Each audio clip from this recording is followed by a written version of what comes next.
Taipan bisnis Fu Hanjo jatuh dalam semalam kecanduan berat pada istrinya yang dingin dan memukau. Nanji datang dengan gembira, siap merayakan ulang tahun pacarnya. Namun saat dia membuka pintu, dia melihat sepasang kekasih yang berselingkuh sedang berpelukan. Kemesraan mereka tak tahu, malu pemandangan itu tak tertahankan untuk dilihat.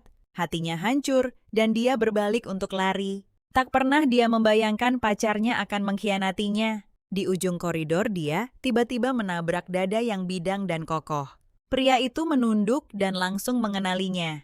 Nanji menahan air matanya menolak untuk menangis di depan siapapun. Melewatinya, namun sedetik kemudian pria itu meraih pergelangan tangannya. Saat dia berbalik, dia menyadari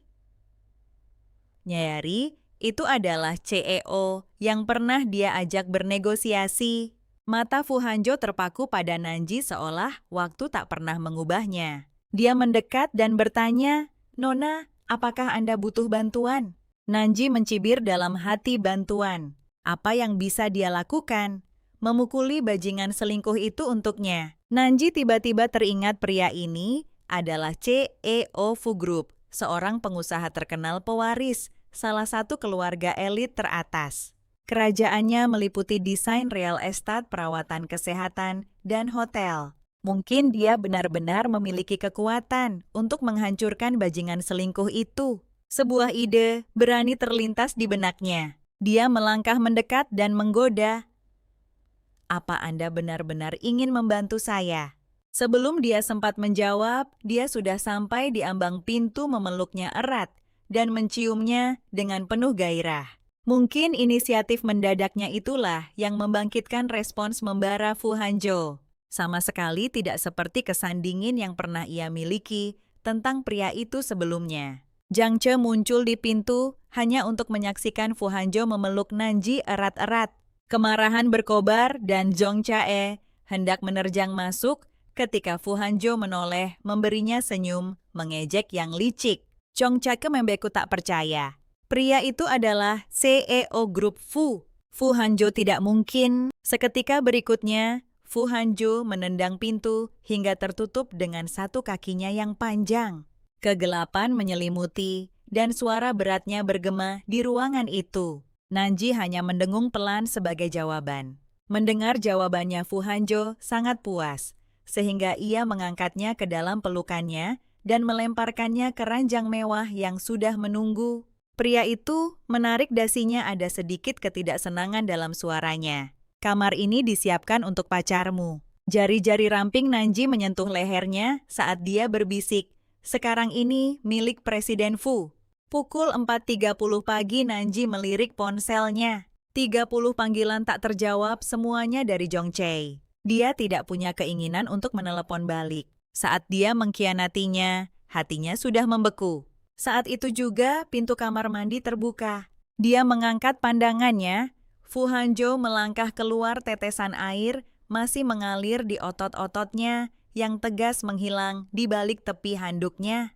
Fisiknya sungguh memukau. Nanji membeku sesaat, matanya terpaku padanya. Bahwa dia tidak menghindar dengan tenang, membiarkan pandangannya menjelajah tanpa rasa takut dan malu.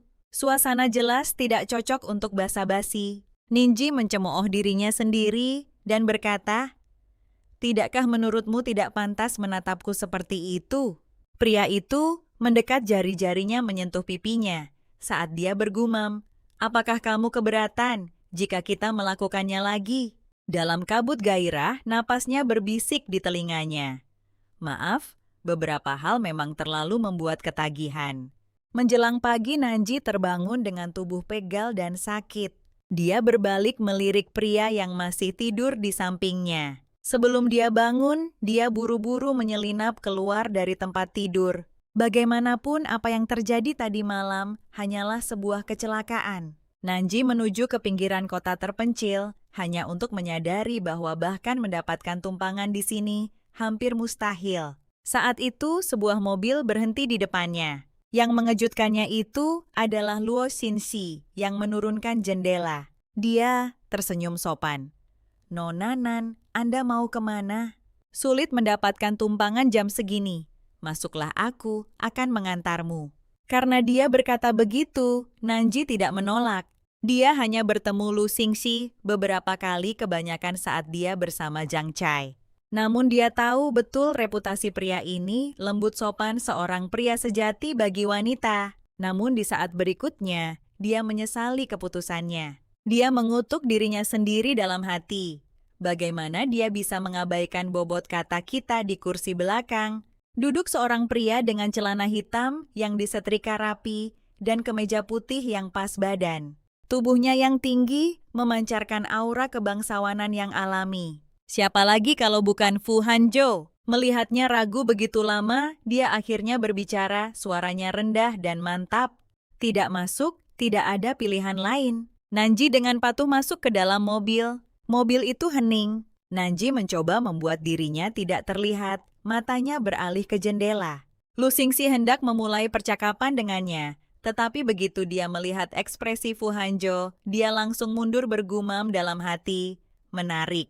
Sambil menyeringai dia mengeluarkan ponselnya dan menjatuhkan bom di obrolan grup. Selamat untuk futua pohon besi, akhirnya berbunga. Bos kita sudah jatuh ke pelukan wanita. Obrolan itu meledak seperti bom laut. Semua orang menuntut untuk tahu peri mana yang telah turun ke bumi. Beberapa bahkan menuduh Lu Xingxi mabuk dan mengoceh omong kosong. Lu Xingxi turun di tengah jalan, meninggalkan suasana di dalam mobil yang sangat tegang. Sendirian dengan Fu Hanzhou, Niji merasa hampir tidak bisa bernapas. Dia dengan cepat berkata, "Presiden Fu, saya akan turun di sini. Rumah saya dekat. Tidak perlu merepotkan Anda." Fu Hanzhou mengangkat alis mencengkeram pergelangan tangannya. "Ada apa takut sekarang? Tadi malam keberanianmu sepertinya meluap-luap." Setelah hening sejenak, Nanji mengangkat pandangannya dan menjawab dingin, "Jika aku tidak salah, ingat itu adalah persetujuan bersama kita berdua. Tentu saja Presiden Fu tidak datang ke sini untuk memperhitungkan sesuatu, kan?" Setelah itu Fu Hanzhou perlahan melepas kacamatanya, tatapan tajamnya terpaku padanya. Lalu dia mendekat. "Nona Nan, apakah Anda tertarik menjadi teman ranjang jangka panjang saya?" Nanji menatapnya seolah melihat hantu, tidak pernah menyangka Fu Hanzhou yang legendaris akan mengatakan hal seperti itu. Dia tidak ragu menggelengkan kepalanya dengan tegas. "Aku menolak." Sementara itu, ponsel Nanji bergetar. Itu pesan dari Zhang Chai. "Mengabaikan panggilanku aku di pintu masuk gedungmu. Jangan berani-berani kembali, percayalah padaku. Aku akan membuatmu membayar. Dan jangan berpikir berpegangan pada Fu Hanzhou berarti apa-apa. Kau pikir dia benar-benar membutuhkanmu. Kau hanyalah wanita lain baginya." Nanji menarik napas dalam-dalam bergumam pada dirinya sendiri. Gila. Tepat saat Fu Hanzhou memalingkan muka, tangannya meluncur ke pahanya. "Itu aku," godanya dengan suara rendah, "ingin datang ke tempatku." Sejak dia mengirim pesan itu, semuanya tampak lepas kendali. Dinding cermin lift memantulkan sosok mereka yang berdiri berdampingan. Lift berhenti di tengah jalan dan sekelompok orang masuk. Nanji cepat mundur untuk memberi jalan, tapi sebuah tangan kokoh mengunci pinggangnya, membuatnya terpaku di tempat.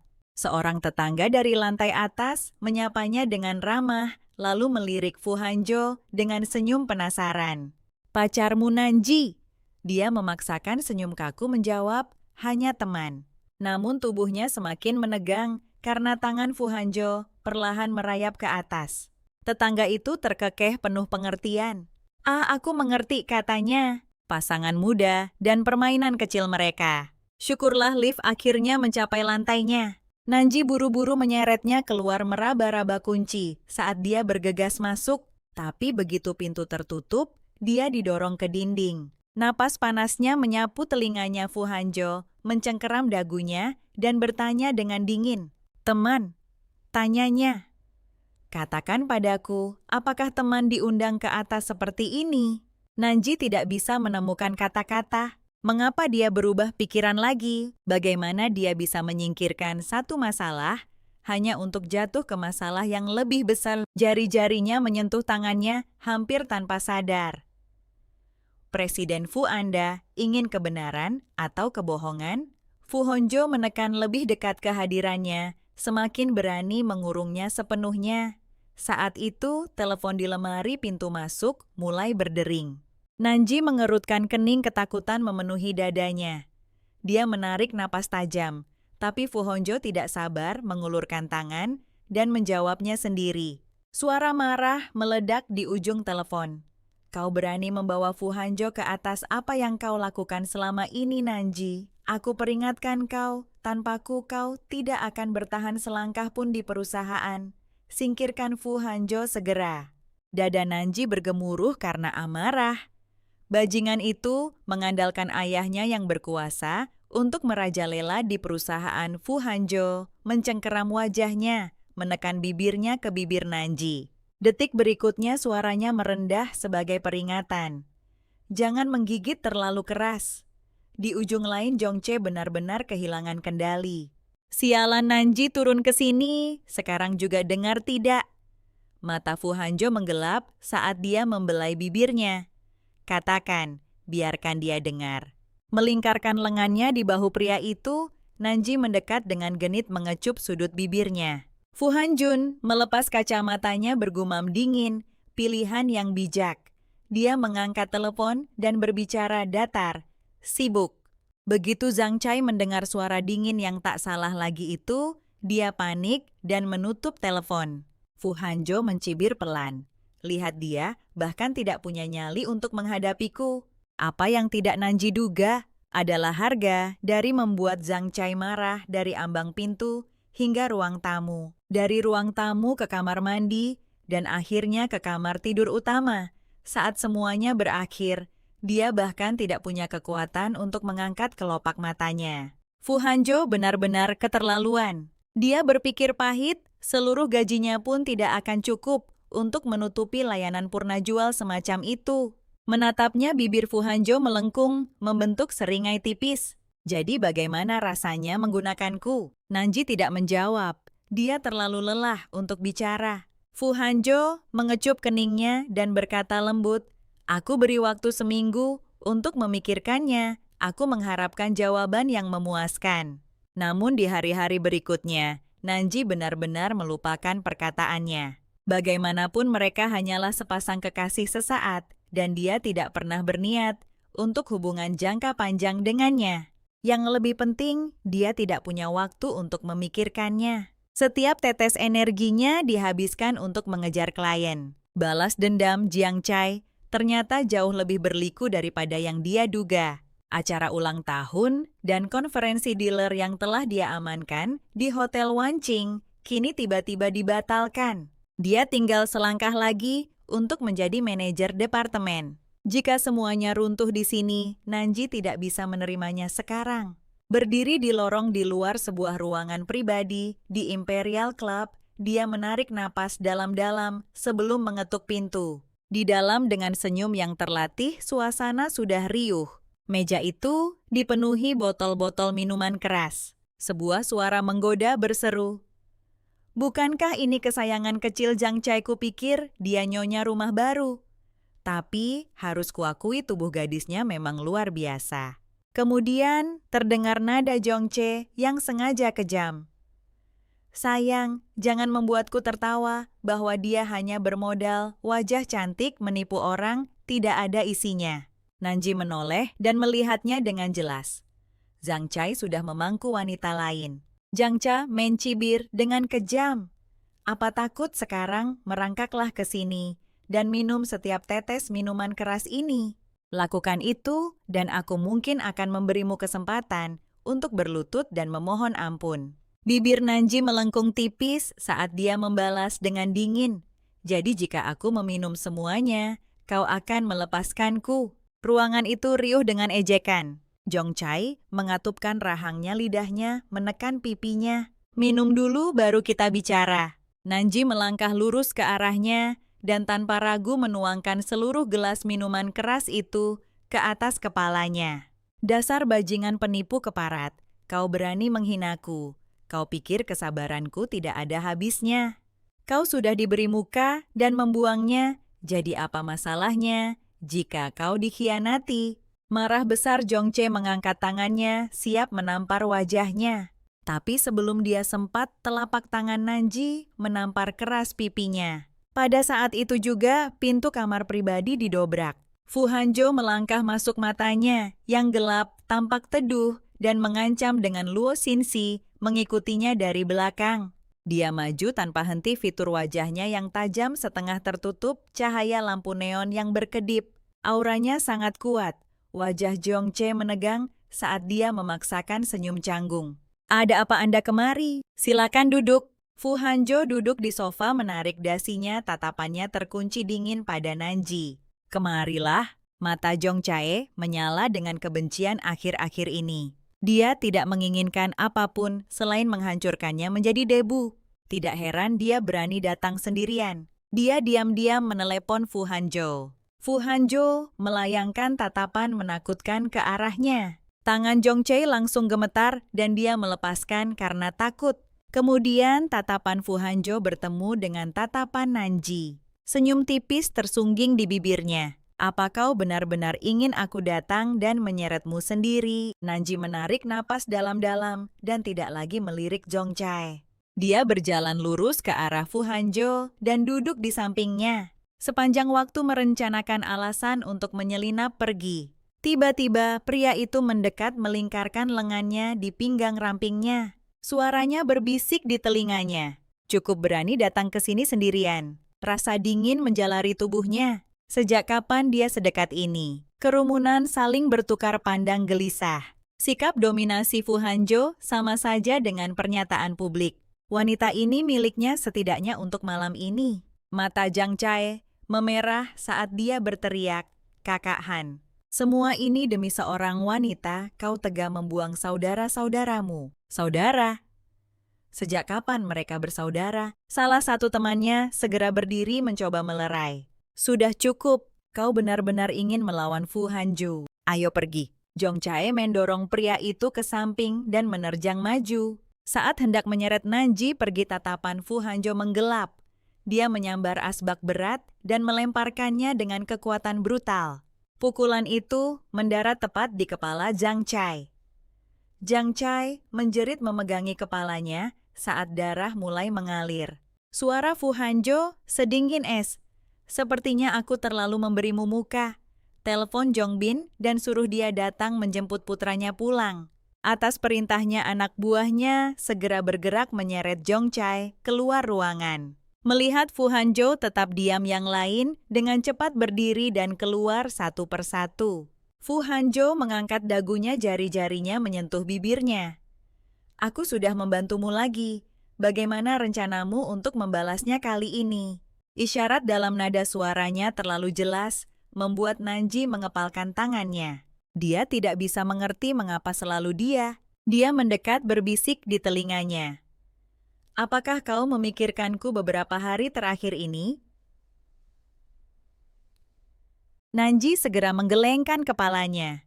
Kapan dia punya waktu untuk itu? Lagi pula, siapa yang pernah mendengar tentang hubungan main-main yang terus berlanjut setelah berakhir? Tidak akan pernah ada yang lebih dari itu. Bibirnya melengkung. "Tapi aku memikirkannya. Caramu mendesah itu indah."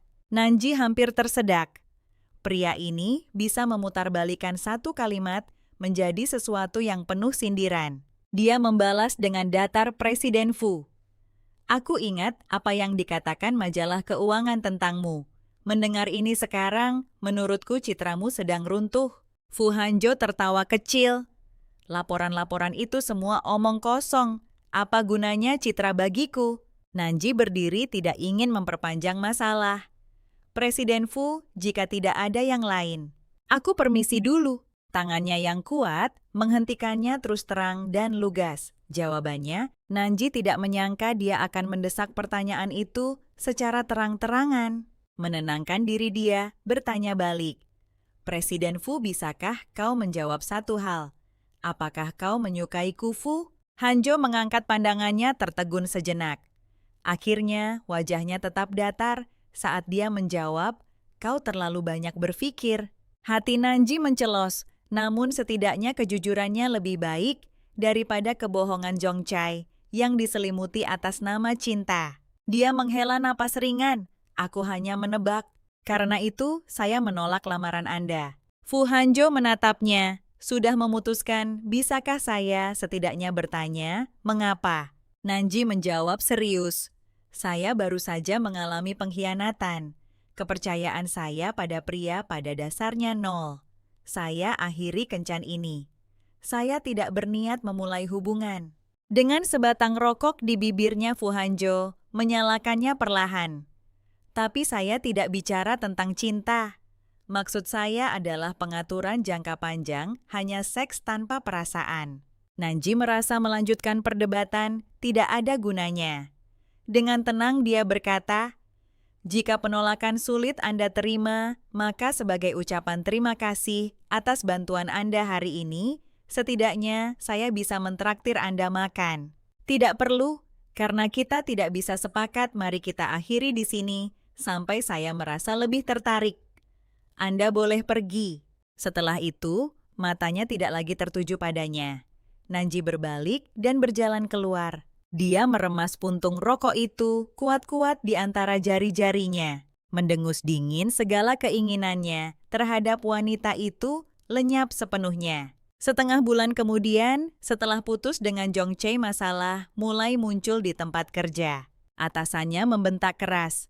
Bahkan data dasar seperti ini dan kamu membuat kesalahan. Apa kamu masih magang? Saya mulai meragukan profesionalisme kamu. Malam sebelumnya dia buru-buru menyusun laporan darurat setelah pemberitahuan tengah malam hanya untuk disalahkan lagi ketika ada kesalahan. Dia tahu kesalahan itu bukan miliknya. Seseorang ingin menjebaknya. Saat itu rekannya Mi Xiaoshuai tiba-tiba berkomentar, Nanji akhir-akhir ini banyak mendapat keluhan. Mungkinkah drama pribadinya mulai memengaruhi pekerjaannya? Nanji mengabaikan Mi Shua dan dengan tenang meletakkan laporan cadangan yang sudah dicetak di meja manajer Kai. Manajer Kai jelas tidak menyangka dia begitu siap. Saat mereka keluar dari kantor, wajah Mi Shua menjadi gelap. Apa gunanya bekerja keras? Jong Chae sudah menyebarkan berita. Segalanya hanya akan semakin sulit bagimu. Nanji menatapnya tajam dan membentak, apakah saya bisa bertahan atau tidak itu urusan saya. Simpan saja kekhawatiranmu. Lin Yushu bergegas mendekat memutar matanya ke arah Mi Xiaoshuai. Kamu masuk ke sini pakai koneksi, dan kamu berani menuduhnya mengandalkan Jong Cha. Saat itu, Nanji melirik ponselnya dan melihat sebuah berita utama, sebuah gosip. Berita utama hari ini mengklaim Fu Hanjo mungkin berkencan dan pacar yang dirumorkan adalah seorang supermodel.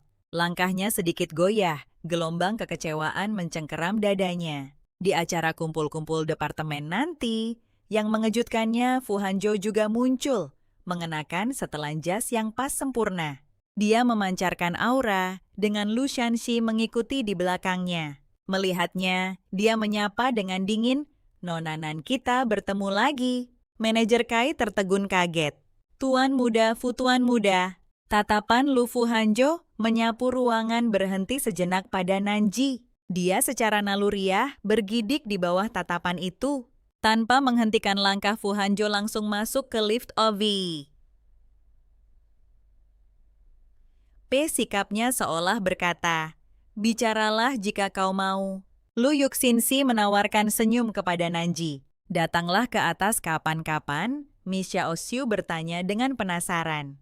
"Nanji kau kenal tuan muda Lu?" Dia mengangguk, "Kami pernah bertemu sebelumnya." Saat itu pintu terbuka dan seorang pelayan membawa sebotol minuman keras. Sekilas melihat labelnya membuat semua orang tertegun. Harganya setidaknya 100.000. Pasti ada kesalahan, kami tidak memesan ini. Pelayan itu sedikit membungkuk. Tidak salah lagi, ini hadiah dari tuan muda Lu. Juga seluruh tagihan malam ini akan ditanggung olehnya. Dada Nanji terasa sesak. Hubungannya dengan Lu Xunxi dangkal tidak cukup baginya untuk bersusah payah demi dirinya. Mungkinkah ini sebenarnya perbuatan Fu Hanjo? Manajer Kai tiba-tiba mendekat meletakkan tangan di bahunya. "Nanji, aku benar-benar sangat menghargaimu. Tuan muda Lu baru saja membuka resor dengan gaya eksotis. Sangat menjanjikan bahwa jika hotel kita bisa bermitra dengannya, posisi manajer departemen akan menjadi milikmu. Tentu saja Nanji diam-diam menepis tangannya dan bergeser menjauh menjawab dengan tenang. Aku tidak terlalu dekat dengan Tuan Muda Lud. Jika aku mendapat kesempatan, aku akan menanyakannya atas namamu. Dalam hati dia mencibir. Sungguh lelucon, bahkan bos tertinggi mereka, Fu Hanzhou sendiri, mungkin tidak akan mendapatkan proyek itu. Namun rubah tua ini berpikir dia bisa konyol. Mata manajer Kai berkedip. Sungguh tidak perlu menunggu lain kali. Tuan Muda Lu ada di lantai atas. Senyum Nanji memudar. Dia bisa menebak dengan cukup baik. Manajer Kai kemungkinan sedang menyelidiki atas nama Zhang Chai, menguji apakah dia masih punya hubungan dengan Hotel Fuhan. Yu Xingxi mungkin bisa menipu yang lain, tapi Zhang Chai tidak akan pernah semudah itu tertipu. Jadi, dia mengatakannya terus terang. Manajer Kai saya tidak akan menyembunyikannya. Tuan Muda Lu benar-benar tidak ada hubungannya dengan saya. Bahwa dia mungkin hanya melakukannya sebagai bentuk kesopanan untuk orang lain. Ekspresi manajer Kai menggelap. Oh, lalu bantuan siapa itu sebenarnya? Nanji menatap matanya dengan mantap dan berkata, Fu Hanzhou. Tubuh manajer Kai tersentak. Tapi barusan Presiden Fu bahkan tidak menyapamu. Nanji menyelipkan rambutnya ke belakang telinga dan menjawab dengan santai. Kami sedikit bertengkar beberapa hari yang lalu, kau tahu. Betapa sulitnya bagiku di perusahaan akhir-akhir ini. Dengan itu, dia permisi ke toilet untuk menenangkan diri. Manajer Kai berdiri di sana, menimbang kata-katanya dengan cermat, bahwa jika apa yang dikatakannya benar, maka dengan Zhongcha yang mendesak untuk mengusirnya, dia harus memikirkan kembali pendiriannya. Di wastafel Nanji mengangkat kepalanya, hanya untuk menemukan Mei Xiaoshuai telah mengikutinya masuk. Dengan sinis dia berkata, kau memang hebat, kalau bukan Zhang Chai, ya Lu Xingxi gonta-ganti pria dan masih berpura-pura jadi orang suci. Pasti melelahkan. Nanji berusaha menahan diri, tapi bibir Mi Xiaoxiao yang berpoles lipstik terus saja mengoceh. Teruslah berakting. Aku akan senang melihat sampai kapan kau bisa berpura-pura. Nanji hilang kesabaran. Dia menjambak rambut Mi Xiaoxiao dan membenturkan kepalanya ke wastafel. Karena kau tidak bisa bicara seperti manusia, biarku cuci mulut kotormu itu. Dengan seringai dingin, dia menambahkan, kau tahu kenapa manajer Kai bersikap baik hari ini? Karena aku memberitahunya bahwa yang tertarik padaku bukan Lu Xinzi. Itu Fu Hanzhou, dan aku bukan tipe yang sabar. Dorong aku lagi dan lihat apa yang terjadi. Ketakutan riasan Mi Xiaoshuai luntur, pakaiannya basah kuyup, dan dia menyadari dia bukan tandingan Nanji. Dia menyambar tasnya dan kabur. Nanji merasa itu agak lucu. Ada terlalu banyak orang seperti dia di dunia ini, hanya bisa menggonggong, tapi tidak menggigit. Semakin lemah mereka, semakin mereka mengira kau mangsa yang mudah. Saat itu, orang yang keluar tidak lain adalah Fu Hanzhou. Tanpa meliriknya sedikit pun, dia berjalan melewatinya. Dia menyalakan keran dan membilas tangannya, jari-jarinya yang panjang dan elegan, memantulkan cahaya. Nanji dengan cepat bergeser mendekat, menyerahkan tisu padanya. Dia yakin dia telah mendengar semuanya. Baru saja aku, dengan suara lembut dia berkata, Tuan Fu, tentang apa yang saya katakan tadi, saya minta maaf. Namun Fu Hanzhou tidak menanggapi. Tidak sepatah kata pun, tidak sekalipun menatap. Seolah-olah dia adalah orang asing, dia pergi begitu saja. Bahkan jejak aroma familiar dirinya memudar bersamanya. Nanji menghela napas dalam hati. Ada apa dengan tahun ini? Setiap kali aku membuka mulut aku, seolah langsung berhadapan dengannya. Mengeluarkan ponselnya, dia membuka jendela obrolan mereka dan mengetik pesan tulus. Maaf, tapi pesan itu tidak pernah terkirim. Dia sudah memblokirnya. Menatap tanda seru merah menyala itu, Nanji baru menyadari untuk pertama kalinya betapa mustahilnya Fu Hanzhou. Tiba-tiba ponselnya berdering. Suara wanita melengking terdengar disertai kebencian. Hati-hati di jalan pulang malam ini. Nanji menutup telepon tanpa mengubah ekspresi meskipun hatinya mencelos. Zhongche, dasar orang gila. Pada titik ini kembali menundukkan kepala padanya sudah tidak mungkin. Satu-satunya kesalahannya adalah terlahir tanpa latar belakang, tanpa kekuasaan. Ketika Fu Hanjo kembali ke kamar pribadi Lu Xinxi, langsung menggoda. Kenapa lama sekali di toilet? Nah, dia menyenggol bahunya dengan bercanda. Aku bahkan sampai mencarimu. Pelayan bilang kau turun ke lantai 2. Mengingat suite VIP sudah memiliki kamar mandi sendiri, keluar saja sudah cukup aneh. Pergi ke lantai 2 membuatnya benar-benar mencurigakan.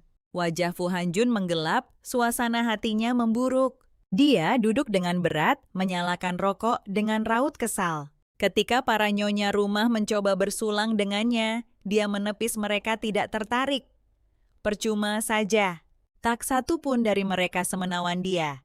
Fu Hanjo pergi lebih awal. Kelompok itu kemudian pergi untuk mencari taksi. Nangi berdiri di pinggir jalan masih bertanya-tanya apa sebenarnya yang Jeongche rencanakan. Tiba-tiba sebuah Bentley hitam berhenti. Seseorang bergumam bahwa itu adalah mobil Fu Hanjo dan semua mata tertuju ke jalan. Mi Xiaoshua yang menahan diri sepanjang malam memanfaatkan momen itu dengan gembira. Beberapa orang suka sekali menyombongkan diri, mengklaim punya hubungan dengan Presiden Fu. Tapi lihat dia bahkan tidak berhenti untuknya. Saat itu mobil lain yang mengikuti dari belakang berhenti tepat di depan mereka. Jendela samping penumpang turun perlahan. Itu adalah asisten Fu Hanjo Xiaoyo yang melirik Nanji dan berkata dengan tenang. Jika Anda memiliki keperluan bisnis, Anda bisa menghubungi nomor di kartu ini. Nanji membeku lalu dengan cepat pulih. Asisten, Xiao bisakah saya menjadwalkan pertemuan dengan Presiden Fu untuk berterima kasih secara langsung? Xiaoyo menjawab dengan tenang, akan saya tanyakan padanya. Saat iring-iringan mobil mewah itu melaju pergi rekan-rekannya terdiam 1000 bahasa. Lin Yushu memutar matanya ke arah Mi Xiaoshuai yang berwajah pucat. Badut menyedihkan. Manji membuka pintu mobilnya, tapi ada yang terasa tidak beres. Di dalamnya, ada kantong kertas bergerak-gerak sedikit. Dari dalam, terdengar suara mencicit samar seperti tikus. Bulu kuduknya berdiri. Dia hendak menelepon polisi ketika langkah kaki mendekat. Dari belakang, semakin lama semakin dekat. Sebuah tangan tiba-tiba menepuk bahunya. Ketakutan Ninji berteriak, "Lepaskan, lepaskan aku." Fu Hanjo mengerutkan kening berbicara pelan, "Ada apa? Ada masalah apa?" Terkejut Nanji menolehkan kepalanya dan akhirnya menghela napas lega. Itu dia suaranya bergetar. "Seseorang mengikutiku, seseorang mengutak-atik mobilku. Ada sesuatu di dalam tas itu." Fu Hanjo merobek tas itu, memperlihatkan seekor tikus setengah mati. Pantas saja bau busuknya masih tercium tadi. Menggeretakkan giginya dia, melemparkan tas itu kepada pengawal yang mengikuti di belakang dan memerintahkan dengan dingin, "Periksa mobilnya, lalu panggil polisi." Fu Hangzhou menariknya erat ke dalam pelukannya, membuka pintu mobil dan berkata dengan suara rendah, "Masuklah ikut denganku." Nanji tidak bergerak. Fu Hangzhou menyipitkan matanya. "Apa menolak lagi? Terserah kamu." Saat dia berbalik untuk pergi, ujung mantelnya ditarik. Dia menatapnya dengan mata berkaca-kaca basah kuyup oleh hujan. "Aku tidak bisa bergerak, kakiku terasa lemas." Fu Hangzhou berhenti sejenak lalu tertawa mengejek. "Tidak terlalu berani ternyata, tapi cukup berapi-api. Kau tahu apa yang terjadi jika kau memprovokasi anjing gila, namun kau tetap melakukannya." Bahkan saat dia memarahinya, dia membungkuk dan mengangkatnya ke dalam pelukannya. Perawakannya yang tinggi membuatnya melakukannya dengan mudah. Begitu di dalam mobil, dia tidak menurunkannya. Dia praktis berakhir di pangkuannya dan secara naluriah mencoba bergeser menjauh. Namun saat dia bergerak, tatapan tajamnya langsung tertuju padanya. "Nonanan, jangan menggesek pria, kecuali kau bersungguh-sungguh." Nanji terdiam tak bisa berkata-kata. Dia bergumam, "Presiden Fu, bukankah Anda pergi lebih awal?" Fu Hangzhou mengangkat alis, "Kau begitu peduli dengan keberadaanku." Dia menggelengkan kepalanya dengan cepat. "Di persimpangan orang-orang bilang Bentley yang pergi itu milikmu." Jawabannya samar hampir seperti hantu. Aku sudah di sini sepanjang waktu. Nanji mengangguk berbisik pelan. Terima kasih untuk hari ini. Fu Hanjo tiba-tiba kehilangan minat untuk berbicara, nadanya berubah dingin. Bukan berarti aku berhenti di sini, hanya untukmu titik dan tidak perlu bicara lagi. Nanji terdiam, kecanggungan terasa kental di mobil malam ini. Dia jelas telah memberinya jalan keluar yang mudah, tetapi akankah pria sekejam Fu Hanjo benar-benar membantu tanpa alasan? Mobil berhenti di pintu masuk kompleks perumahannya. Nanji ragu sebelum keluar secara naluriah melirik Fu Hanjo lagi. Matanya yang tajam berkelebat saat dia keluar. Lebih dulu, Nanji menopang dirinya ke pintu. Nanji bergeser dari pangkuannya, kakinya kesemutan karena mati rasa. Dia berbalik siap, berterima kasih padanya, mengatakan dia akan mentraktirnya makan malam suatu hari nanti jika dia bersedia. Namun dia malah menabrak dadanya. Terkejut, Fu Hanjo sudah menggenggam tangannya, menuntunnya dengan mantap menuju kompleks. Malu dia bergumam, Presiden Fu, Anda bisa tinggalkan saya di sini saja. Dia mengerutkan kening. Jika Jonce bisa mengirim seseorang untuk merusak mobilmu, dia juga bisa dengan mudah menyuruh seseorang menunggu di depan pintumu. Itu persis seperti yang akan dia lakukan. Tatapan dinginnya menancap padanya. Jadi kau benar-benar berpikir, aku tidak seharusnya mengantarmu sampai atas. Tanpa menunggu jawabannya, dia menariknya menuju gedung. Di depan pintunya, Nanji berusaha membuat kata-katanya terdengar santai, tidak menggoda. Presiden Fu, apakah Anda mau masuk untuk minum segelas air? Fu Hanjo mengangkat alis. Tidak, tapi jika kau tidak menutup pintu itu, aku akan menganggapnya sebagai undangan. Pintu segera tertutup. Fu Hanjo mengangkat alisnya, tertawa kesal. Dasar tidak tahu berterima kasih. Dia menyadari pria itu belum pergi. Mengintip melalui lubang intip dia, melihat pria itu masih berdiri di luar. Dadanya terasa sesak. Tentunya dia tidak akan mengganggunya, seperti yang akan dilakukan Jongchae malam ini kan. Dia sangat lelah dengan semua kekacauan belakangan ini. Pikiran itu terlintas di benaknya. Mungkin sudah waktunya untuk berhenti dan memulai lagi. Tapi saat dia melangkah ke kamarnya, ada sesuatu yang terasa salah. Seseorang pernah berada di sana. Kulit kepalanya merinding ketakutan. Tepat saat dia bergerak untuk menelepon polisi, pintu lemari terbuka paksa. Wajah Jongchae yang bengkok menyeringai padanya dengan kekuatan brutal. Dia menjambak rambutnya dan membantingnya ke dinding. Pulang selarut ini, jadi semua malam-malam, pulang tepat waktu itu, hanya akting untuk menghindariku di kantor. Niji, menurutmu kemana kau bisa lari? Bukankah sudah kubilang, aku akan membuatmu mati dengan cara seburuk mungkin? Nanji mencoba melawan, tapi Jongchae lebih cepat. Dia mencengkeram rambutnya lebih erat, menjepitnya dengan tubuhnya. Bagaimana Fu Hanjo bisa memilikimu? Malam ini aku akan melakukan hal yang sama. Lalu aku akan mengiriminya videonya. Tempel fotomu di mana-mana, biarkan seluruh dunia melihat penipu. Seperti apa dirimu? Dia bahkan tidak tahu apakah Fu Hanjo masih di dekatnya, tapi teriakan putus asanya tetap keluar. Fu Hanjo, tolong aku Fu Hanjo. Jongchae menyeringai kejam.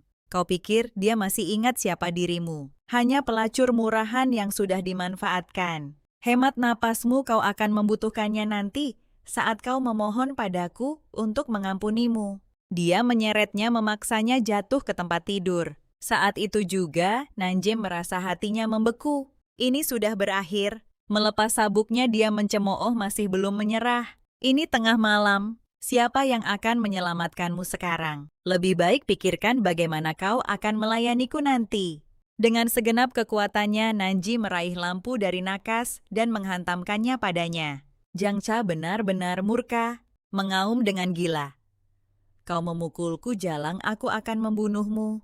Tiba-tiba tubuhnya terhempas ke belakang oleh kekuatan dahsyat, menabrak sandaran kepala dengan keras. Alis tajam Fu Hanjo sedikit menyempit saat dia menggerakkan pergelangan tangannya dengan tenang sedingin es. Ketika Jongchae melihat itu, Fu Hanjo kemarahannya justru semakin memuncak. Tapi mata Fu Hanjo menyala dengan keganasan yang menakutkan. Dia melonggarkan dasinya dengan tarikan yang mengerikan. Tatapan matanya membuat Jong Chae goyah tergagap. "Ah, apa yang kau lakukan? Jangan mendekat." Fu Hunjo mencengkeramnya menyeretnya sendirian ke ruang tamu dan menyambar vas dari meja kopi, menghantamkannya tanpa ragu.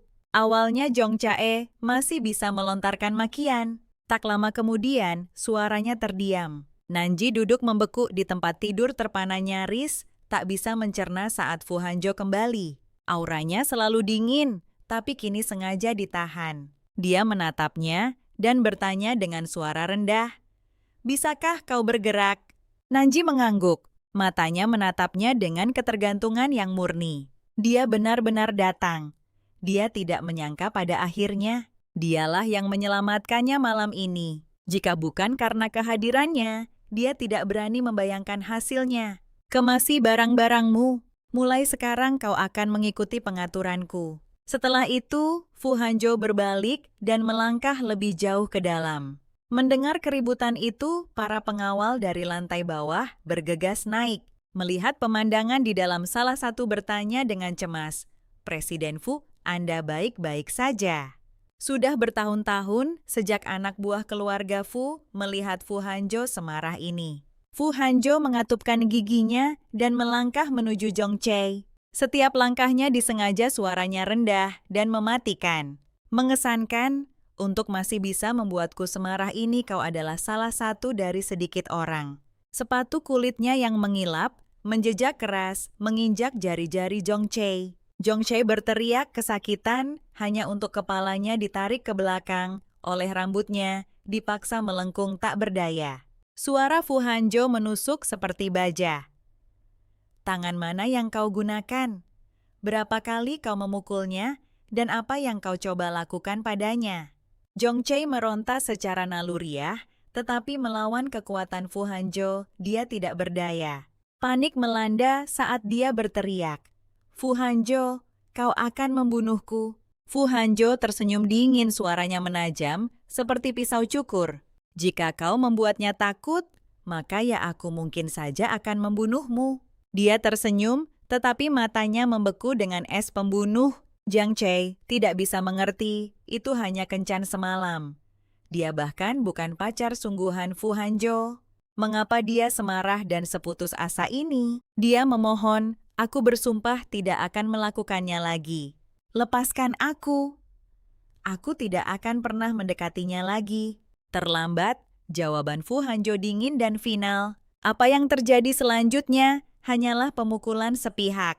Dengan mulutnya disumpal oleh para pengawal, yang terdengar dari ambang pintu hanyalah desahan teredam dan tangisan tertahan. Nanji memasukkan pakaian ke dalam kopernya, memaksa dirinya untuk tetap tenang, meskipun tangannya yang gemetar mengkhianatinya. Tiba-tiba, pintu terbuka, membuatnya terkesiap. Dia berbalik dan melihat Fu Hanjo berdiri di sana. "Sudah selesai berkemas?" tanyanya datar. Nanji mengangguk. "Ya." Dia melangkah mendekat bayangannya membentang di belakangnya, lalu menariknya ke dalam pelukannya. Tangannya yang besar membelai rambutnya dengan lembut. "Jangan takut, dia tidak akan kembali." Hanya kata-kata itu sudah cukup untuk menenangkan hatinya. Kembali ke mobil Fu Hanjo, mencondongkan tubuh untuk mengencangkan sabuk pengamannya. "Aku akan menyuruh pengawal menyisir tempatmu. Bukti-bukti akan langsung diserahkan ke polisi." Jari-jari Nanji menegang, tubuhnya kaku.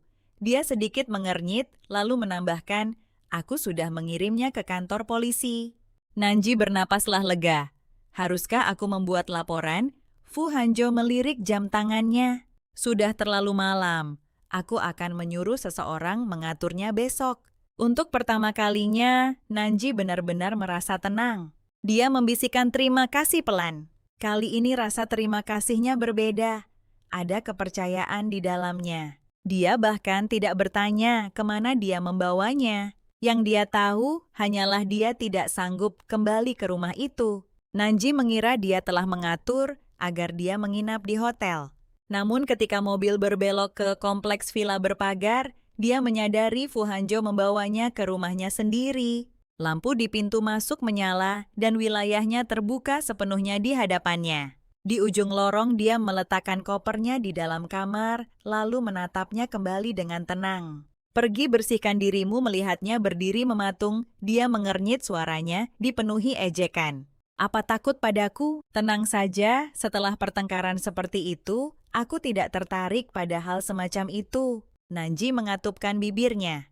Bukan itu maksudku. Aku hanya takut pada pacarmu. Fu Hanjo mengedip terkejut, lalu membalas. Siapa bilang aku punya pacar? Gelisah dia memalingkan kepalanya tidak bisa menatap matanya. Tiba-tiba dia bertanya, jadi bagaimana hasil tes kecilmu itu? Nanji mengedip sama sekali tidak mengerti. Dia tidak tahu apa maksudnya.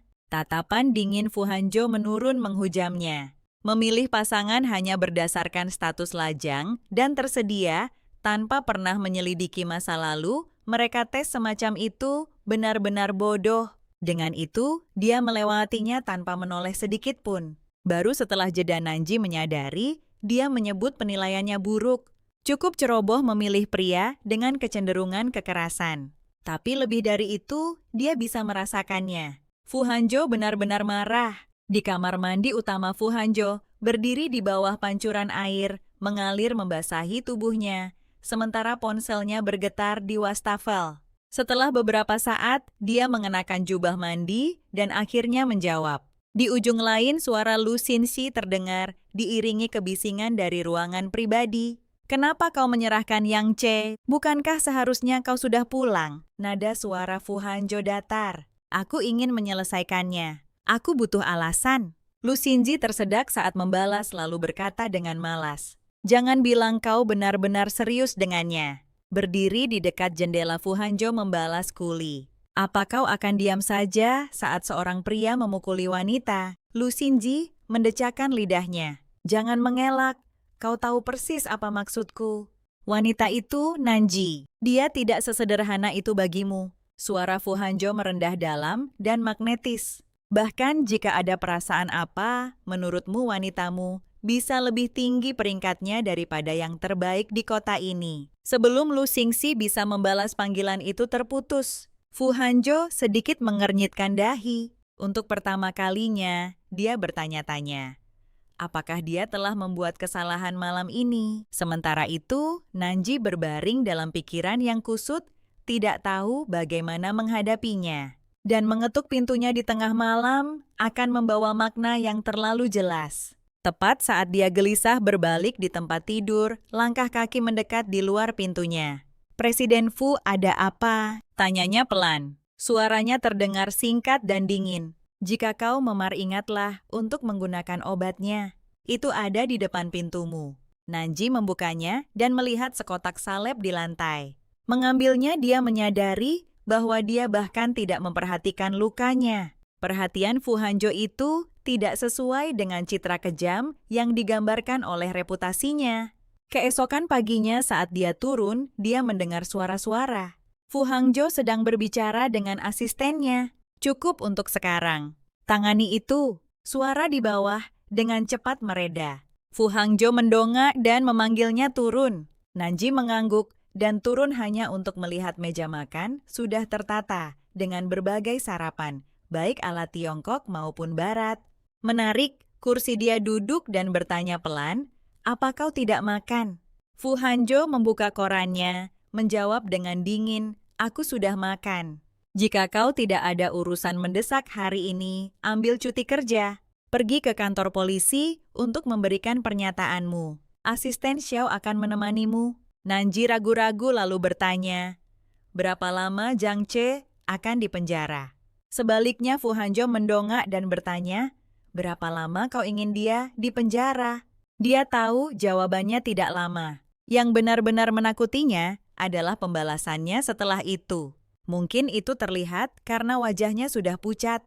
Nada suara Fu Hanjo melunak. Jangan khawatir, keluarganya tidak akan bisa membereskan masalah secepat itu. Setidaknya dia tidak akan mengganggumu lagi. Nanji tahu gayanya.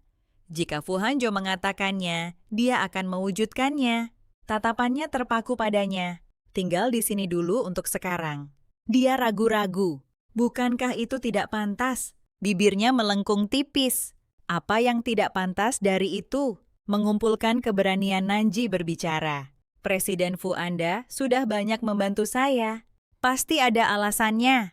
Bisakah saya mengartikannya bahwa Anda hanya membutuhkan teman tidur untuk memuaskan kebutuhan Anda? Dan saya kebetulan adalah orang yang Anda pilih. Tidak ada hubungannya dengan perasaan. Mata Fu Hanjo menjadi dingin, suaranya merendah, seperti es. Dan bagaimana jika itu benar? Jika saya tidak salah ingat, setiap kali kamu yang selalu mengambil inisiatif, Nanji tidak menunjukkan rasa bersalah. Aku akui pengalamannya selalu menyenangkan. Itu sebabnya standar itu. Hubungan kita setara dalam aspek ini. Bukan begitu, tapi aku tidak akan menjadi simpananmu. Aku juga tidak akan menerima hadiahmu. Mari kita buat sederhana saja. Saat kita butuh, kita saling menghubungi. Bagaimana kalau begitu? Fu Hanjo mengangkat alis sedikit terkejut. Antara menjadi kekasihku dan teman tidurku, kamu memilih yang terakhir. Nanji tahu betul bahwa menjadi kekasihnya akan memberinya akses ke sumber daya yang tidak pernah dia impikan selama lebih dari 20 tahun hidupnya. Tapi dia tidak menginginkan itu. Ya, bahwa aku hanya akan menerima yang terakhir dan menyimpan hadiahmu. Aku tidak ingin kekacauan saat semuanya berakhir. Sedikit bayangan ketidaksenangan melintas di dahi Fu Hanjo. Nanji menambahkan dengan dingin, aku bukan tipe wanita yang mengambil keuntungan kecuali. Presiden Fu, apakah Anda mengatakan Anda sebenarnya ingin berkencan denganku? Fu Hanjo tetap diam. Nanji berpikir sejenak lalu berkata, kekuatan fisikmu sudah menjadi hadiah terbaik bagiku. Ini adalah cara baru untuk menghilangkan tekanan. Fu Hanjo tiba-tiba berdiri, suaranya dingin. Terserah kamu. Baginya rasanya wanita ini benar-benar tidak takut apapun. Jongcha mungkin disebut mantan pacarnya, tapi dia Fu Hanjo menolak untuk dibandingkan. Sebelum Nanji bisa menjawab, dia berbalik dan melangkah pergi.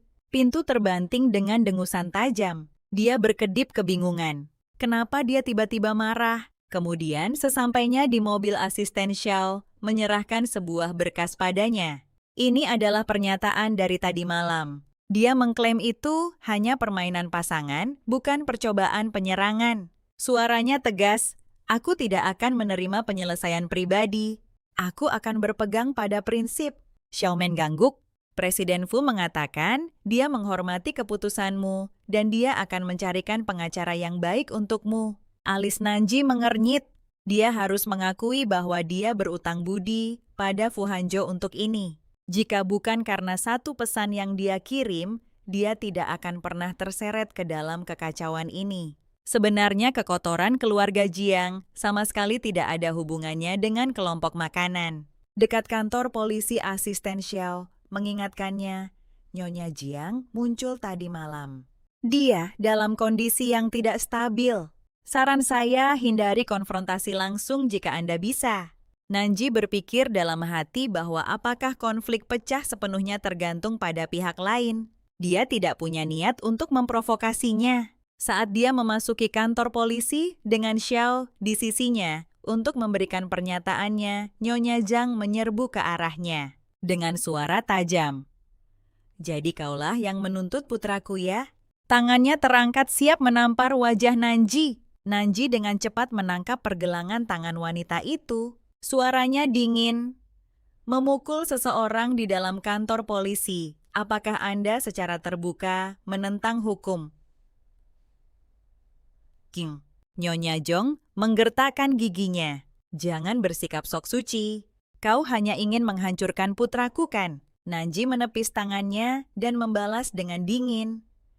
Daripada mengamuk di sini, mungkin tanyakan pada dirimu sendiri apa yang telah dilakukan putramu. Bahwa jika dia tidak melanggar hukum, aku tidak punya alasan untuk mengajukan tuntutan. Gemetar karena marah, Nyonya Zhong meludah. Berapa banyak yang kau inginkan agar kasus ini dibatalkan? Pada akhirnya, semua omong kosong ini uang yang kau kejar. Berhentilah berpura-pura kau di atas segalanya. Nanji mengangkat alis dan menoleh ke petugas terdekat, nadanya tegas. Kalian semua mendengarnya. Dia baru saja mencoba menyerangku. bahwa aku tidak akan menerima mediasi, bahwa aku percaya pada hukum. Hukuman apapun yang pantas dia dapatkan, itulah yang akan dia terima. Wajah Nyonya Jang berkerut, sumpah serapah masih keluar. Nanji tidak repot-repot menanggapi. Lagi pula, semua yang ada di kantor polisi akan dilaporkan kepada Fu Hanjo oleh Xiao. Ketika Lu Xinzi masuk ke kantor Fu Hanjo, Xiao masih menyampaikan laporan suaranya. Fu Hanjo mengangkat pandangannya dingin dan tajam. Kau punya banyak waktu luang, tidak ada perusahaan yang harus dijalankan. Jadi kau muncul di tempatku di siang bolong. Lu Xingxi merentangkan tangannya. Kau menjebloskan ayah dan anak Jiang ke penjara. Sekarang semua orang bertanya padaku, apa artinya? Sebaiknya kau beri kami jawaban yang jelas, agar kami tahu arah angin bertiup. Fu Hanjo menyesap kopi, nadanya datar. Melanggar hukum masuk penjara. Seseorang harus mengajari mereka pelajaran itu. Lu Xingxi menyisir rambutnya yang tertata. Sepertinya anak-anak nakal itu akan mendekam di sana untuk sementara waktu kalau begitu. Song Joyo akan mengadakan pesta kapal pesiar nanti. Ini ulang tahun pacarnya. Kau datang, Fu Hanjo memikirkan. Nanji menghitung dengan tenang. Dia akan keluar dari kantor polisi saat itu. Aku sudah punya rencana. Lu Xingxi bergidik secara teatrikal. Itu terdengar cengeng. Dan akhir-akhir ini, dia sulit dihubungi. Jangan bilang kau benar-benar mulai punya perasaan. Setelah menyelesaikan pernyataannya, Xiao mengantar Nanji keluar dari kantor polisi. Nona Nan, apakah Anda punya waktu nanti Presiden Fu? Dia mengundang Anda makan siang di restoran pribadi. Dia mengangguk. Kamu kembali ke kantor, aku akan pergi ke sana sendiri. Karena dia akan makan siang dengannya, Nanji memutuskan untuk mampir ke mall terlebih dahulu untuk memilih hadiah terima kasih. Saat itu bibinya menelepon. Yutong berkelahi di sekolah. Anak yang lain jatuh dari tangga dan berakhir di rumah sakit. Kamu sedang di luar kota, bisakah kamu pergi? Yang Yutong membuat masalah lagi. Dia hanyalah putri tiri bibi Nanji. Kalau tidak, Nanji tidak akan mau repot-repot. Meski begitu, dia langsung memanggil taksi menuju rumah sakit. Nanji menemukan Yang Yutong duduk lesu di bangku di lorong, tampak sangat berantakan. Begitu Yutong melihatnya, dia mengerutkan kening. Kenapa kamu? Aku tidak memintamu datang. Pasti bibi pengganggu itu lagi. Seorang simpanan berpura-pura menjadi ibuku konyol. Wajah Nanji langsung menggelap. Dia menatap mata Yutong dan berkata dengan dingin, bibiku dan ayahmu saling mencintai dengan bebas. Berhentilah mengucapkan kata simpanan. Keluargaku tidak mengambil sepeser pun dari keluargamu. Yutong bibiku mungkin membiarkanmu, tapi aku tidak akan. Sebaiknya kau jaga sikapmu, karena jika ini menyeretmu ke penjara, aku akan jadi yang pertama merayakan dengan petasan. Mata Yutong berkedip gelisah. Penjara sungguhan. Nanji memalingkan muka, suaranya terdengar tidak sabar. Aku bertanya pada dokter, gadis yang kau lukai adalah seorang siswi tari. Pakai otakmu. Jika dia tidak bisa menari lagi karenamu, apa? Menurutmu, mereka akan membiarkannya begitu saja? Kau akan meminta maaf pada gurunya nanti. Ini bisa berubah menjadi masalah hidup dan mati. Mereka tiba di bangsal Fiang, Ape dan mengetuk. Suara seorang pria menjawab dari dalam. Nanji membeku. Suara itu terdengar sangat familiar. Ketika dia melangkah masuk dan melihat sosok itu, alisnya berkerut. Dari semua orang, bagaimana si pembuat onar ini? Yutong bisa memprovokasinya. Si Lidong berdiri di dekat jendela, wajahnya menunjukkan ketidaksabaran. Tapi ketika dia berbalik dan melihat Nanji, kejutan melintas di wajahnya. Genggaman Nanji mengerat pada tasnya, mengutuk Yang Yutong dalam hati. Pembuat onar. Kalau saja itu orang lain, Xiao Lidong tidak akan sudi melirik mereka. Dia pasti sudah menyuruh mereka diusir. Pandangannya menyapu dirinya sebelum dia berbicara dengan dingin. Manajer Nan menangkap nada suaranya Nanji, dengan hati-hati memilih kata-katanya. Ini salah kami karena gagal mendisiplinkan anak itu dengan benar. Kompensasi apapun yang Anda butuhkan, kami akan berusaha sebaik mungkin untuk menyediakannya. Sheliadong mengangkat alis. Pamanku hanya punya satu anak perempuan, dimanjakan oleh seluruh keluarga. Apakah dia bisa terus menari? Masih belum pasti.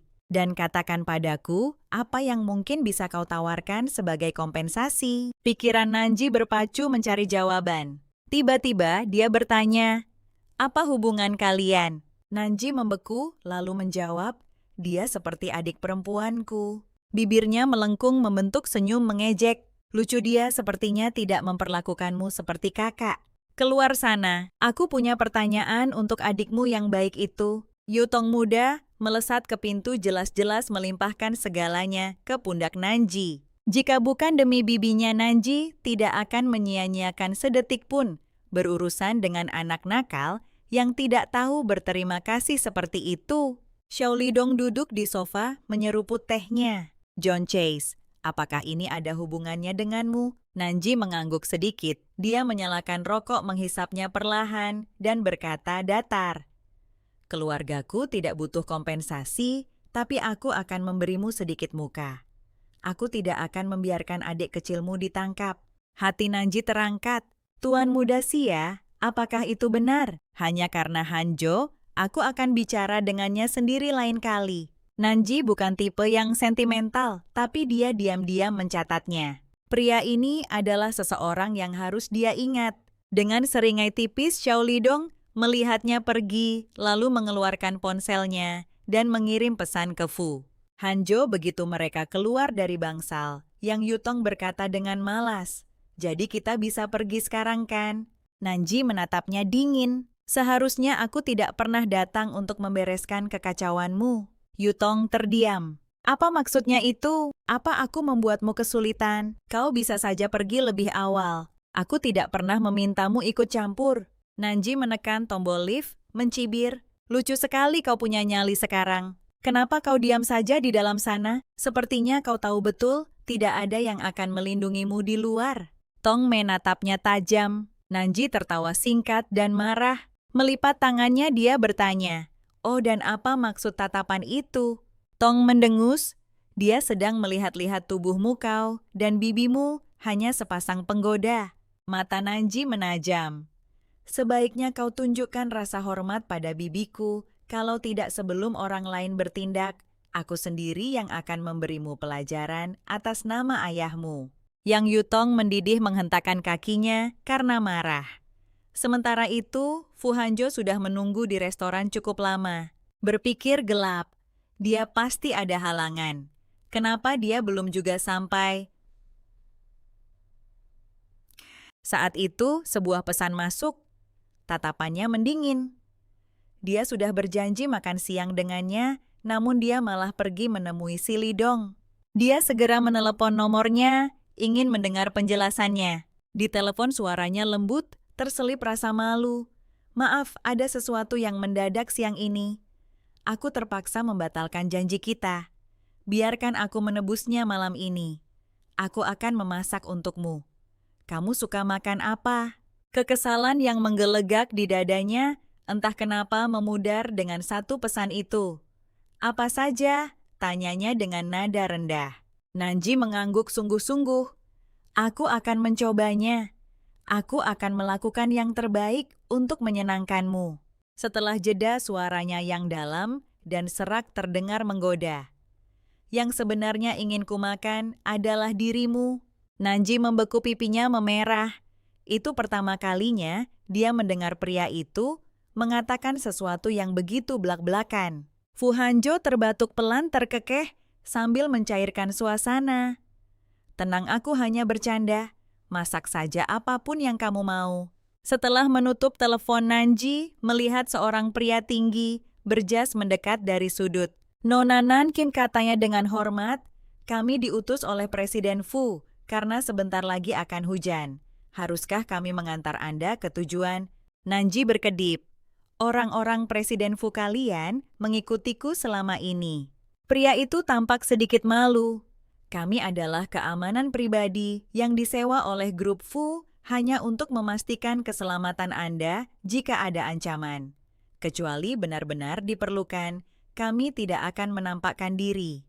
Meskipun sedikit tidak senang, Nanji tahu ini adalah waktu yang sensitif. Aku akan kembali ke Villa Presiden Fu. Antarkan saja aku ke supermarket terdekat. Malam itu Fu Hanjo mengikuti rapat mendadak ponselnya, terus di tangan saat dia memeriksa pesan-pesan Nanji. Seseorang akhirnya bertanya, Presiden Fu Anda terus menatap ponsel sepanjang malam. Ada sesuatu yang mendesak. Fu Hanjo menjawab ringan, aku memungut anak kucing kemarin malam. Hanya ingin tahu apakah dia bosan sendirian di rumah. Kata anak kucing membawa terlalu banyak makna. Semua yang hadir cukup cerdik untuk mengerti. Mereka bertukar senyum penuh arti dan berkata, kami tidak akan mengganggu Presiden Fu. Kemudian Fu Hanjo bangkit berdiri. Aku akan kembali duluan. Mari kita berkumpul lagi lain kali di dapur. Mereka tak bisa menahan diri dan berciuman. Fu Hanjo mengangkatnya ke dalam pelukannya, membawanya menuju kamar tidur tanpa memutus gairah di antara mereka. Beberapa jam kemudian, Fu Hanjo terbangun. Pertama, dia mencubit pipinya dengan main-main hanya agar Nanji menepis tangannya dan bergumam, hentikan. Ketika dia akhirnya membuka matanya, wajahnya yang familiar memenuhi pandangannya. Dia terkejut, maaf. Fu Hanjo menariknya erat ke dalam pelukannya. Ini salahku jika menjadi wanitaku, berarti kau bahkan tidak punya hak untuk marah, maka masalahnya ada padaku. Nanji terdiam sejenak terkejut betapa mudahnya dia bisa menenangkannya. Dia tidak tahu berapa banyak wanita lain yang mungkin dia katakan hal yang sama, tetapi pada saat itu rasanya tulus. Dengan tenang dia mengaku, sebenarnya aku berbohong padamu. Alasan aku bersama Jongcha bukan hanya karena aku butuh pacar. Itu karena di hari ulang tahunku, dialah yang mengirimiku pesan tepat tengah malam yang sudah bertahun-tahun tidak kurayakan. Mungkin itu alasan yang bodoh. Bukankah malam itu, Nanji merasakan kelembutan dan perhatian dari Fu Hanjo yang belum pernah dia rasakan sebelumnya. Dia bukan lagi pria bermata dingin yang berdiri terpisah dan menunjukkan kekurangannya. Dia adalah seseorang yang memeluknya dengan kehangatan. Keesokan paginya, setelah membersihkan diri, Nanji duduk di meja untuk sarapan bersama Fu Hanjo. Dengan nada santai, dia berkata, aku harus pulang hari ini. Fu Hanjo meliriknya, kapan kau akan kembali? Dia tersenyum, hubungi aku jika aku tidak sibuk, aku akan datang. Fu Hanjo kemudian bertanya langsung, pernahkah kau berpikir untuk berganti pekerjaan? Dia mengangguk, pernah, tapi aku sudah bekerja sangat keras untuk posisi manajer departemen. Kesempatan itu ada tepat di depanku. Aku tidak ingin melepaskannya. Fu Hanjo berkata dengan tenang, jika kamu berubah pikiran temui aku lagi di kantor. Bisikan-bisikan segera mulai beredar di belakangnya. Lin Yosha bergegas mendekat, suaranya panik. Sesuatu telah terjadi, lihat ini. Nanji mengambil ponsel, mengerutkan kening saat membaca berita. Skandal keluarga Jong telah meledak. Ketua Jong terungkap melakukan pencucian uang besar-besaran menjadi berita utama dan menyeret harga saham grup turun. Orang-orang dengan cepat menarik kesimpulan. Sebagai pacar Jong Chae, dia mungkin juga tercemar karena asosiasi itu. Tak lama kemudian, seseorang mencibir, apa-apaan ini? Manajer Nantim investigasi perusahaan ingin bertemu Anda. Nanji naik lift ke lantai eksekutif, di mana dua pria dan satu wanita sudah duduk. Salah satu dari mereka bertanya, apakah Anda tahu mengapa kami memanggil Anda ke sini hari ini? Nanji berkedip, polos, tidak juga. Pria itu mendengus, manajer Nan jangan pura-pura bodoh. Semua orang tahu tentang Ketua Jong dan Jong Chai beserta hubungan Anda dengannya. Karena mereka sudah mengungkapkannya, Nanji tidak repot-repot berbasa-basi. Dia meletakkan ponselnya yang sudah merekam tepat di atas meja. Wajah mereka langsung berubah. Salah satu membungkuk ke depan. Jadi beritahu kami, apakah Anda pernah menerima sejumlah besar uang atau hadiah mahal dari Jong Chai? Apakah dia pernah menyebutkan apa yang sedang dia lakukan? Nanji tertawa tajam menatap mata mereka. Saya setuju untuk bekerja sama dengan penyelidikan perusahaan, tapi itu tidak berarti saya akan duduk di sini seperti penjahat yang sedang diinterogasi. Mulai saat ini, saya menolak untuk melanjutkan. Saat Anda melapor ke manajemen atas, pastikan rekaman itu diputar sepenuhnya. Mantan asisten itu tidak menyangka akan ada perlawanan seperti itu. Dia mengerutkan kening. Sikap macam apa itu? Dengan tangan bersedekap, Nanji membalas dengan dingin. Sikap apapun yang Anda berikan kepada saya akan membalasnya dengan setimpal. Nanji tidak punya apa-apa lagi untuk dikatakan. Dia berbalik untuk pergi, tapi mantan asisten itu membentak. Berdiri dengan menggebrak, dia bertanya, "Beginikah cara wanita menangani masalah?" Selalu begitu emosional, Nanji mengangkat ponselnya. Saya tidak bisa berpura-pura tidak mendengar itu. Asisten Yuan, dengan prasangka Anda terhadap wanita, saya rasa adil jika seluruh staf wanita mendengar rekaman ini. Wajahnya langsung memucat. Nanji sedikit melunakkan nadanya. Tidak perlu curiga, aku dan John Che sudah putus lama. Baru 2 malam lalu, dia menyergapku di rumahku sendiri.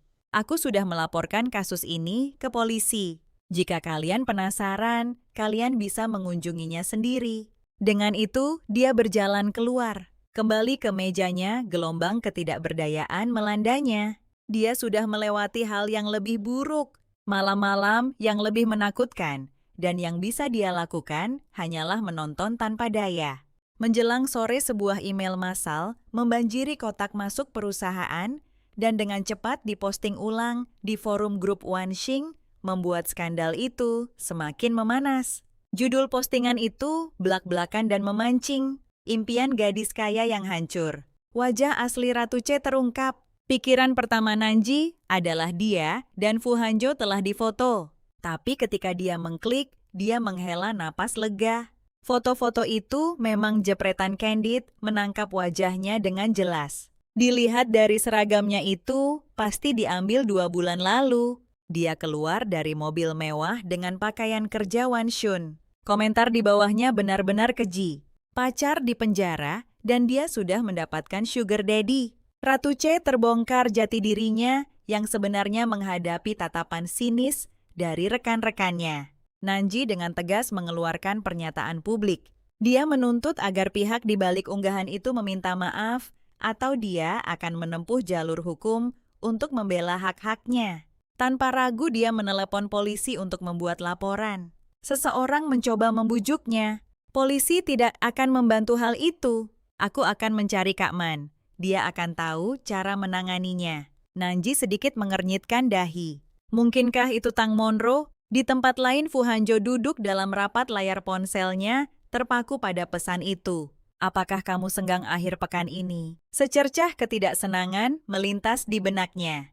Dia baru saja pindah dan sekarang dia bahkan tidak membalas. Apa yang membuatnya begitu sibuk? Tiba-tiba Fu Hanjo berdiri, nada suaranya dingin. Angka-angkanya salah. Ulangi lagi, aku ada urusan lain. Rapat ditunda. Setelah itu, dia melangkah keluar, kaki panjangnya, membawanya cepat meninggalkan ruangan.